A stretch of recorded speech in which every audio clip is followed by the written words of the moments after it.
নমস্কার, আমি সুস্মিতা। স্বাদে আর আহ্লাদের আরও একটি পর্বে আপনাদের স্বাগত। আজ বানাবো সর্ষে ইলিশ। সর্ষে ইলিশের স্বাদ জানে না এমন বাঙালি আছে কিনা সন্দেহ। তবুও আজ একটা অন্য পদ্ধতিতে সর্ষে ইলিশ বানিয়ে দেখাবো। বিশ্বাস করুন, এই পদ্ধতিতে বানালে সর্ষে ইলিশের স্বাদ হয়ে যাবে অসাধারণ। তো অনুরোধ করবো বাড়িতে একবার বানাবেন। চলুন বানিয়ে ফেলি। তার জন্য একটা কড়াই নিয়ে তাতে আমি সর্ষের তেল নিয়ে নিলাম। কড়াইতে জল ছিল না, ভয় পাবেন না। আসলে ওই কড়াইটার ওপর রেখে আমি সাদা তেলের প্যাকেটটা কেটে নিয়েছিলাম, তাই 2-4 ফোঁটা পড়েছিল। সেটার মধ্যেই আমি কিছুটা সর্ষের তেল নিয়ে নিয়েছি। কড়াইটা ভালো করে গরম হয়ে গেছে, মানে তেল সমেত কড়াইটা। এইবার কয়েকটা কালো জিরে, মানে একটুখানি কালো জিরে দিয়ে তারপর আমি দিয়ে দিলাম একটু হলুদ। কোনটা কতটা দিচ্ছি ডেসক্রিপশন বক্সে লিখে দেবো। হলুদটা কিন্তু আমি ঝোলের মতোই এখানে দিয়েছি। মাছের জন্য যেটুকু দরকার নুন হলুদ, সেটা কিন্তু মাছে আগেই আমি মাছটা ধুয়ে পরিষ্কার করে মেখে রেখেছিলাম। হলুদটা কিন্তু পুড়তে দেওয়া যাবে না। একদম লো স্টিমে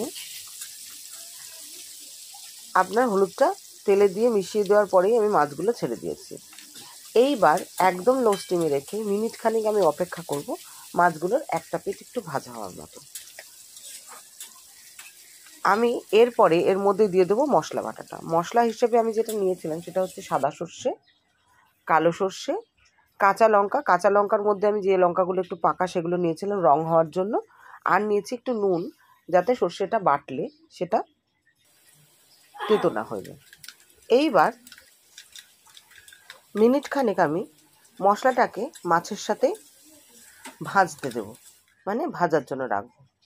খুব আলগা হাতে এই মশলার সঙ্গে মাছটাকে উল্টে পাল্টে মিশিয়ে দেবো। এই পর্যায়ে খুব লো, মানে আঁচে, লো স্টিমে মাছটাও যেমন হালকা ভাজা হচ্ছে, তার সাথে কিন্তু মশলাটাও হালকা ভাজা হচ্ছে। একদম কাঁচা মশলার সর্ষে ইলিশ কিন্তু এটা হচ্ছে না।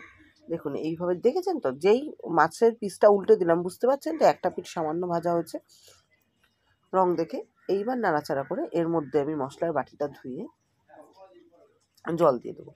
কিছুক্ষণ মশলাটা ভাজা হওয়ার পরে তারপর আমি জলটা দেবো।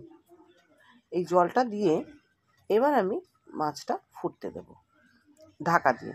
পর্যাপ্ত পরিমাণে আমি জল দিয়ে দিলাম, দিয়ে ভালো করে এটাকে নাড়াচাড়া করে মিশিয়ে নিয়ে এইবার আমি ঢাকা দিয়ে দেবো। দেখুন, মশলায় আমি দিয়ে দিয়েছিলাম লবণ, মাছের সাথেও লবণ মাখা ছিল, তাই আলাদা করে কিন্তু আমি লবণ মেশালাম না।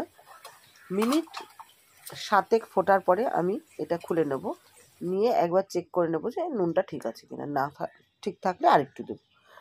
তো এই পর্যায়ে কিন্তু আমার মাছের যে নুনটা আছে একদম ঠিকঠাক আছে, আর দেওয়ার প্রয়োজন নেই। কিন্তু এই পর্যায়ে আমি দিয়ে দেবো আর বেশ কিছুটা কাঁচা সর্ষের তেল। সর্ষের যে কোনো পদে কাঁচা সর্ষের তেলটা কিন্তু খুব ভালো যায়। ইলিশ মাছের এই পদটাতে তো খুবই ভালো যায়। তো আপনাদের অনুরোধ করব, বাড়িতে ইলিশ এলে এভাবে একবার করে দেখবেন, খেতে অনবদ্য লাগবে। আর আমার রেসিপিটা যদি ভালো লাগে তো লাইক, শেয়ার ও কমেন্ট করার অনুরোধ রইল। আর যদি এখনও সাবস্ক্রাইব না করে থাকেন তো সাবস্ক্রাইব করে বেল বাটনটা প্রেস করারও অনুরোধ রইল। ভিডিওটা দেখবার জন্য ধন্যবাদ। দেখা হবে আবার আগামী পর্বে অন্য নতুন কোনো রান্না নিয়ে। ততক্ষণের জন্য টাটা, ধন্যবাদ।